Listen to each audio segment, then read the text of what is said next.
கிறிஸ்துத்தம் இன்றைய நற்செய்தி ஆராதனையின் கருத்தை பிள்ளைகளுக்கு சொல்லிக் கொடுங்கள். யாத்ராகமம் 12வது அதிகாரம் 25லிருந்து 28 பார்த்தீங்கன்னா, மோசே சொல்றாங்க, கர்த்தர் உங்களுக்கு கொடுக்க போற தேசத்துல இந்த ஆராதனையை கை கொள்ளணும். அப்போ உங்க பிள்ளைங்க இந்த ஆராதனையின் கருத்து என்னன்னு கேட்டா நீங்க சொல்லணும், இது கர்த்தருடைய பஸ்காவாகிய பலி. கர்த்தர் எகிப்தியரை அடம் பண்ணி நம்முடைய வீடுகளை தப்பு பண்ணினாரு அப்படின்னு நீங்க சொல்லணும்.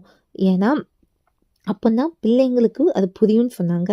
அது மாத்திரம் இல்லை, இதை சொல்லும் போது ஜனங்கள் கர்த்தரை பணிந்து கொள்வாங்க. மோசே தங்களுக்கு சொன்னபடியே செய்கிறாங்க. இன்றைக்கும் நம்ம ஒவ்வொரு மாதமும் கர்த்தருடைய பண்டிகையில் பங்கெடுக்கிறோம் இல்லையா?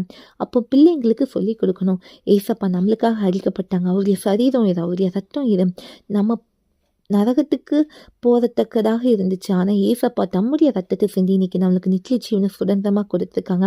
நம்மளை நரகத்திலேருந்து காப்பாற்றியிருக்காங்க, அந்த அழிவுலேருந்து மீட்டெடுத்துருக்காங்கன்னு சொல்லணும். அன்றைக்கி அந்த பஸ்காவாகிய பலி அந்த சங்காரக்காரன்ட்டு இஸ்ரவேல் ஜனங்களை பாதுகாத்தது. இன்னைக்கு ஏசப்பா நம்மளுக்காக ரத்தம் சிந்தினால நம்மளை பாவத்திலேருந்து விடுதலையாக்கி நித்திய ஜீவனுக்கு பங்குள்ளவர்களாய் மாற்றிருக்கு. இந்த ஆராதனை கருத்து சொல்லணும், பிள்ளைங்களுக்கு சொல்லி கொடுத்து வளருங்க. எதுக்கு இந்த ஆராதனை, ஏன் இப்படி செய்கிறாங்கன்ட்டு. அப்போ பிள்ளைங்களும் அவங்க சந்ததிக்கு சொல்லி கொடுப்பாங்க. அதனால கர்த்தர் சொன்னபடி இதை நிச்சயமாக கை கொள்வதை மாத்திரம் இல்லை, ஒவ்வொரு பண்டிகையும் அந்த ஆராதனையின் கருத்தை பிள்ளைங்களுக்கு சொல்லி அவங்களையும் நல்வழியில் நடத்துவீங்களே நம்மளுடைய பொறுப்பு. இதுவே இன்றைய நற்செய்தி. உங்களுக்கு மட்டும் உண்டாகட்டும்.